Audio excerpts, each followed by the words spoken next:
లోకపు తండ్రి, ఉన్నతమైన ఘనమైన శ్రేష్టమైన మహోన్నతమైన మీ నామానికి యేసుక్రీస్తు వారి ద్వారా కృతజ్ఞతాస్తుతులు సమర్పించుకుంటున్నాను తండ్రి.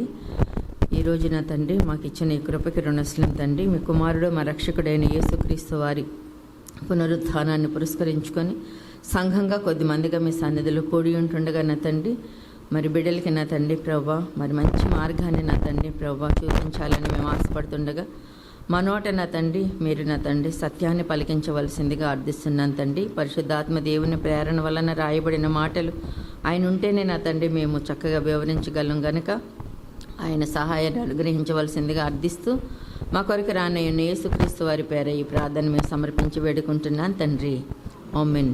పోయిన వారం నేను మీకు చెప్పడం జరిగింది కదండి, ఎనహే బ్రహ్మము యెహోవా యేసుక్రీస్తు ఒకటా రెండా అని ఒక వ్యంగ్యమైన అసంబద్ధాన్ని అనే ప్రశ్నని మీకు చెప్పడం జరిగింది కదండి.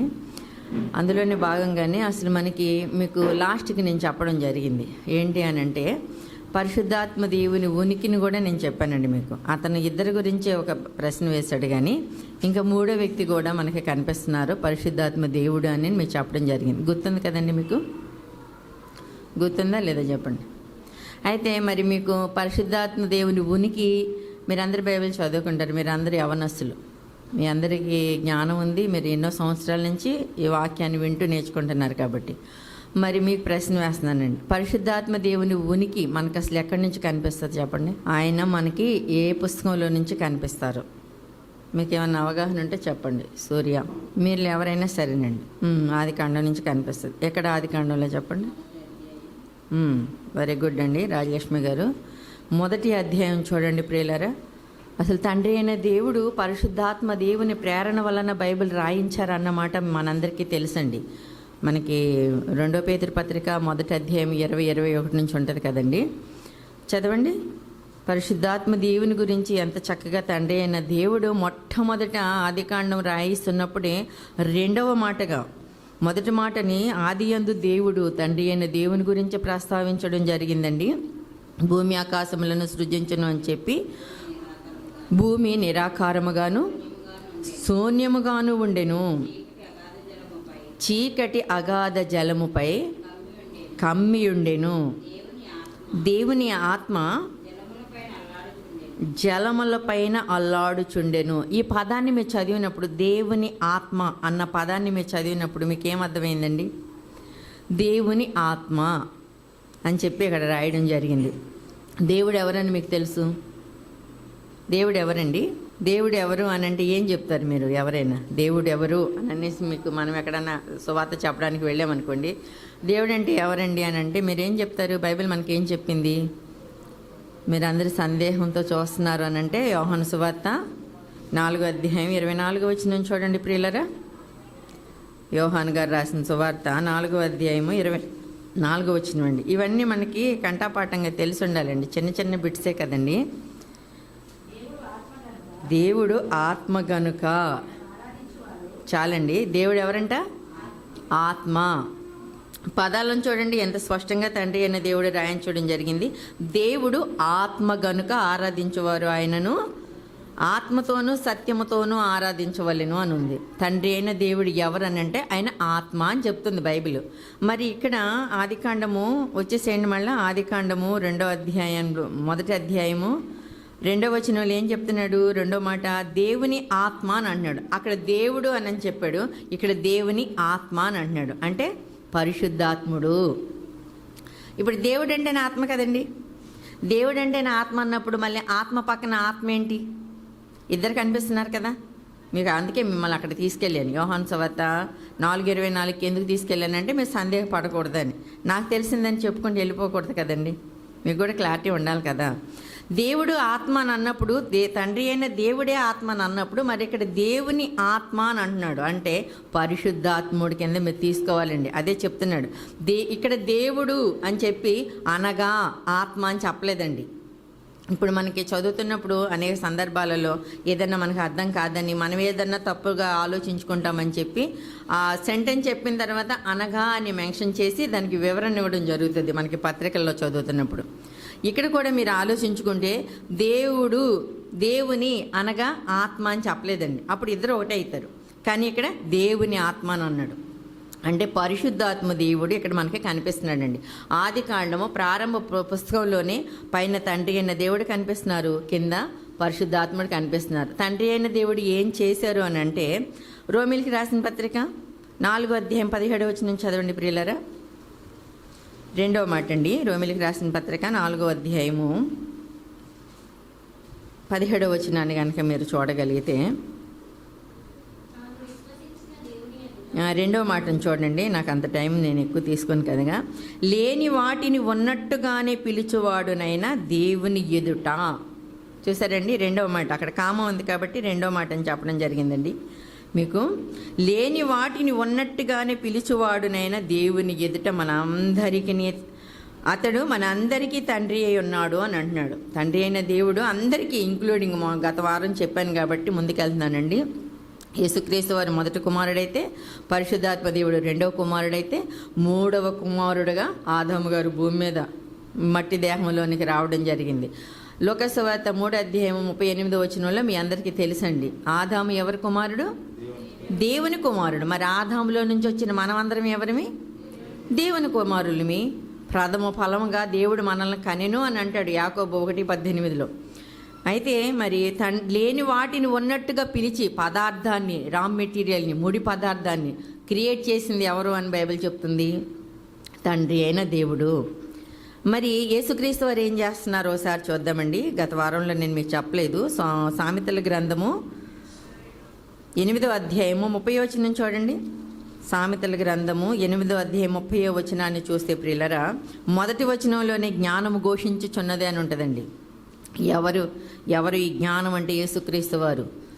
యూదులకు ఆటంకముగాను అన్ని జనులకు వెర్రితనంగాను కనిపిస్తున్నాడు. కానీ యేసుక్రీస్తు వారు ఎవరు అని అంటే తండ్రి అయిన దేవునికి మనకి శక్తి.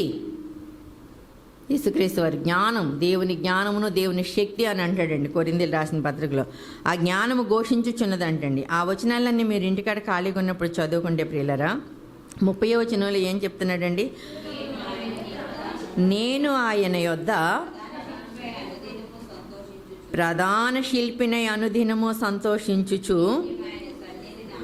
నిత్యము ఆయన సన్నిధిని ఆనందించుచుంటిని. ఆయన సన్నిధి ఎవరి సన్నిధి అండి? ఈ వచనాలన్నీ మీరు చదవండి. 22 నుంచి కూడా మీరు 30 వరకు చదివితే మీకు చాలా బాగా అర్థమవుతుంది ప్రియులరా. పూర్వకాలమందు తన సృష్టి ఆరంభము నుండి తన కార్యములలో ప్రథమమైన దానిగా యెహోవా నన్ను కలుగజేసెను. అనాది కాలము మొదలుకొని మొదటి నుండి భూమి ఉత్పత్తి అయిన కాలమునకు పూర్వము నేను నియమింపబడి తిని అని అంటున్నారండి యేసుక్రీస్తు వారు. ఆయన ఏం చేశారండి? ఇప్పుడు శిల్పాకారుల గురించి మీ అందరికీ తెలుసు కదండి. ఒక రాయి ఉంటుంది, దాన్ని ఏం చేస్తాడండి శిల్పాకారుడు? దాన్ని చక్కగా చెక్కి ఒక ఆకారాన్ని ఇస్తాడు, అంతే కదండి. మరి యేసుక్రీస్తు వారు ఇక్కడ మనకి ఏం కనిపిస్తున్నారు? శిల్పాకారుడుగా కనిపిస్తున్నాడండి. ఏం చేశారు ఆయన? ఏం పని చేశారు? విశ్వంలోనికి నక్షత్రాల, సూర్యుడా, చంద్రుడా, ఆకుల, ఆవగింజల, ఏటికైనా సరే డిజైన్ చేసింది ఎవరనంటే యేసుక్రీస్తు వారండి. కలిగి ఉన్నది ఏది ఆయన లేకుండా కలుగలేదన్న మాట మేము చదువుతారు కదండి. మరి అప్పుడు మనకి ముగ్గురికి కనిపిస్తున్నారా లేదా చెప్పండి. ఆనాడు 80 బ్రహ్మము వెర్రి ప్రశ్న వేశాడని అంటే ప్రియులారా, ఈ రోజున కూడా అనేక మంది అండి, నిజంగా చెప్తున్నాను, మరి యేసుక్రీస్తు వారు కొండ మీద ప్రసంగంలోనే చెప్పడం జరిగింది. ఏమని? జనులు మిమ్మల్ని హింసించి నిందించి మీ మీద చెడ్డ మాటలు పలికినప్పుడు మీరు ఆనందించి గంతులు వేయండి అని అన్నాడు.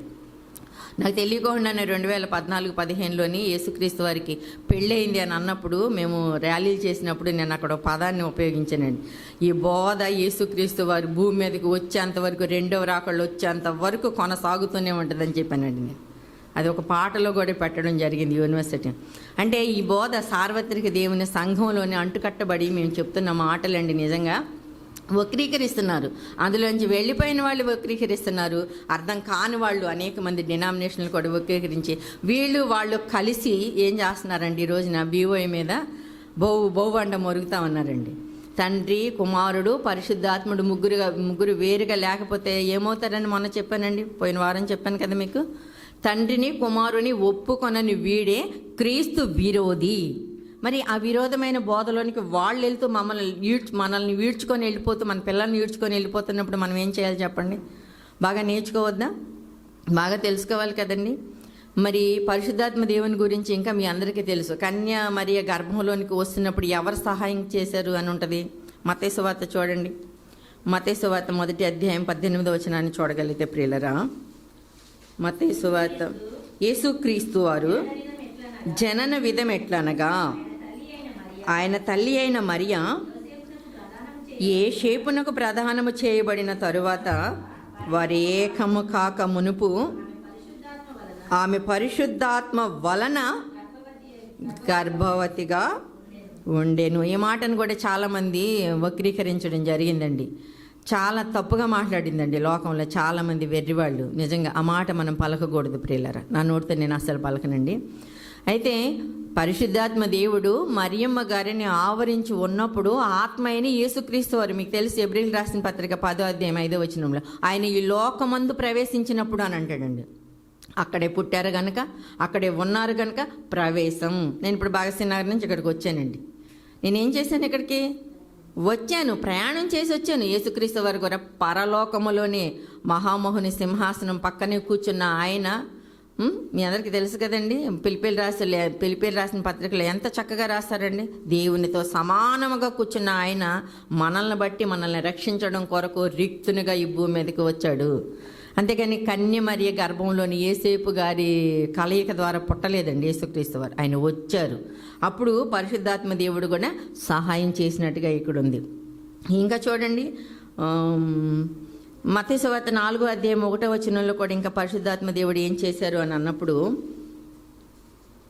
మత్తయి సువార్త 4వ అధ్యాయము, అప్పుడు యేసు అపవాది చేత శోధింపబడుటకు ఆత్మ వలన అరణ్యమునకు కొనుపోబడెను. ఇక్కడ కూడా పెద్ద అక్షరాలతో ఉంటుంది చూడండి. మీరు బైబిల్ చదివినప్పుడు చక్కగా ఆత్మ అన్న సెంటెన్ మీకు గమనించడానికి చక్కగా దేవుడు ఎంత చక్కగా రాయించారు చూడండి.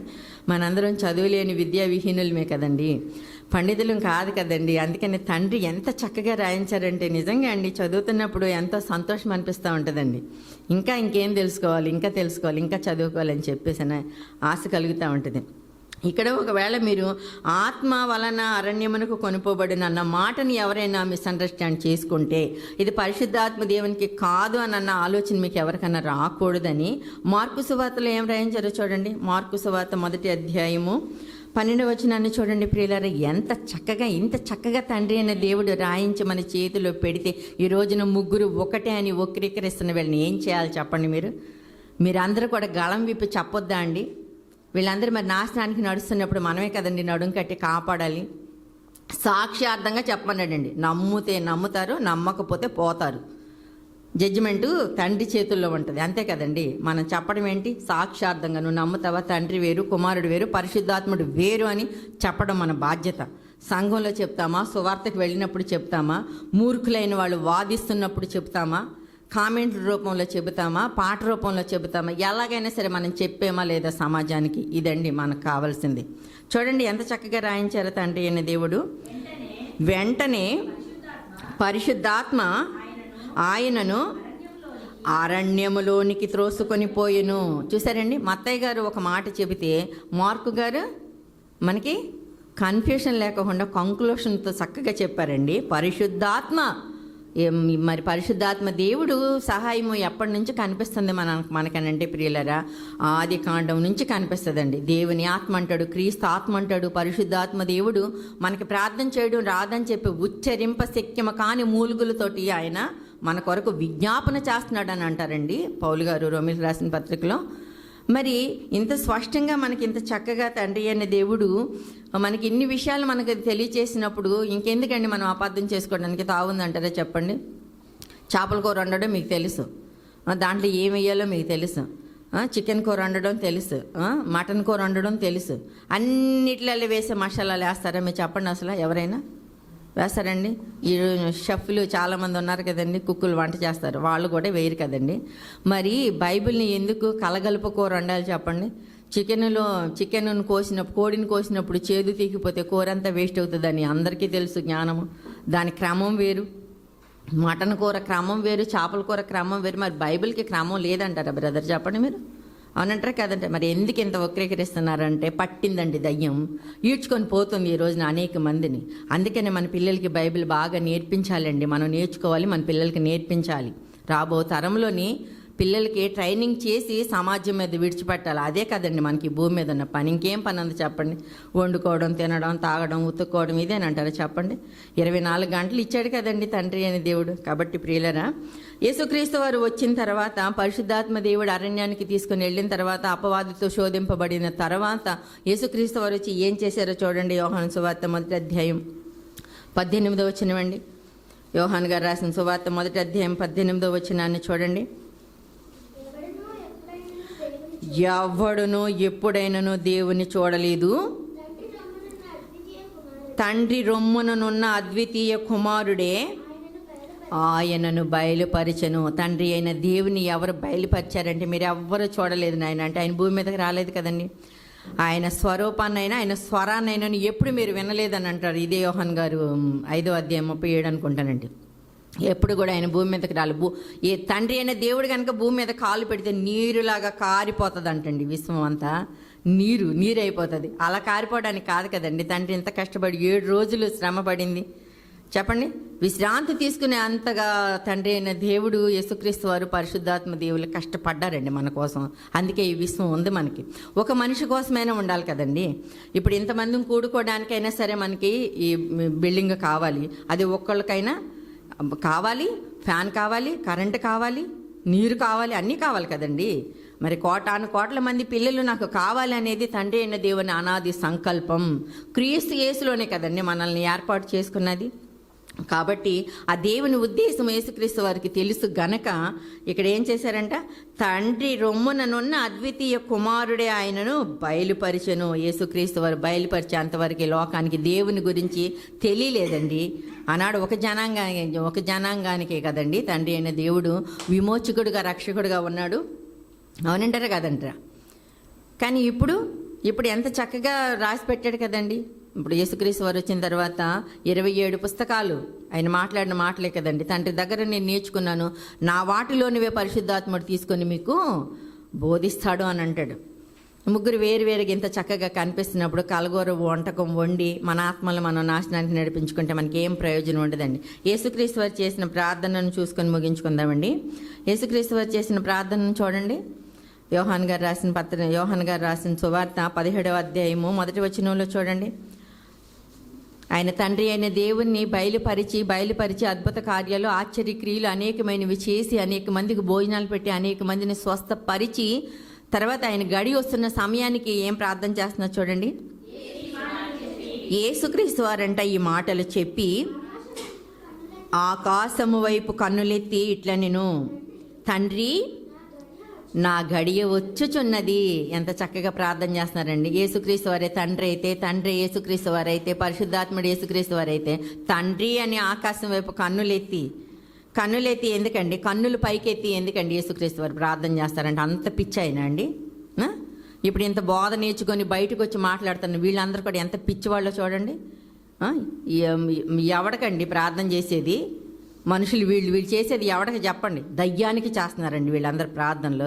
మరి ఈ డినామినేషన్ ఆ డినామినేషన్ అనుకోండి అనేక మందిని దయ్యం పట్టి ఈడ్చుకొని పోతున్నారు ప్రియులారా. ఈరోజు ఇలాంటి వాళ్ళని గౌరవించాలా మనం? చెప్పండి, అవసరం లేదండి.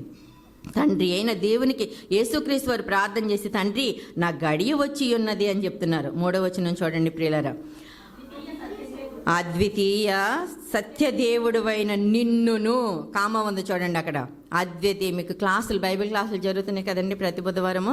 చక్కగా నేర్చుకోండి, చక్కగా మీ పిల్లలకి నేర్పించండి. మీరు పిన్ను చక్కగా మనసు పెట్టి నేర్చుకోండి ప్రియులారా. నిజంగా చెప్తున్నామండి.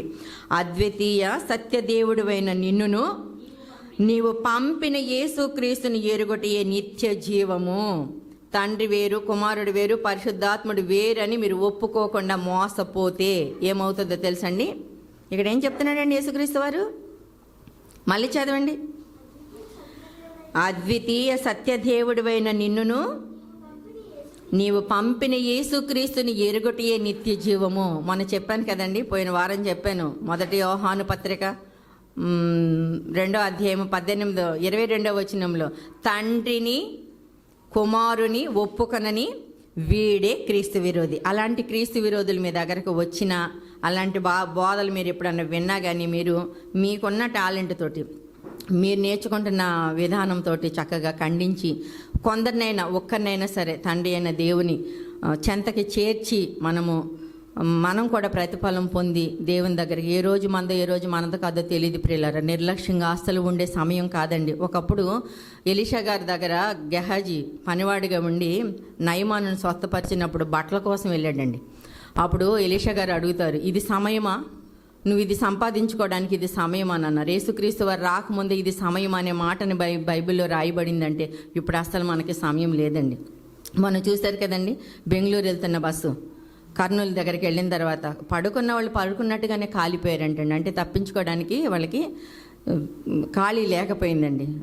సజీవ దగ్ధం అయిపోయారండి. నిజంగా ఈ రోజు మనకు మరణం ఎటు నుంచి వస్తుందో తెలియదు. మనకందరికీ ఈ లోకం మనది కాదు కనుక, పరలోకం నుంచి మనం వచ్చాము కనుక ఆయన ఇష్టాన్ని తెలుసుకొని మనం అందరం కూడా చక్కగా క్రమంగా బైబిల్ నేర్చుకొని పాటిస్తూ ముందుకు వెళ్ళాలని చెప్పేసి అని కోరుకుంటూ నా మాటలు ముగిస్తున్నానండి. అందరికీ వందనాలు.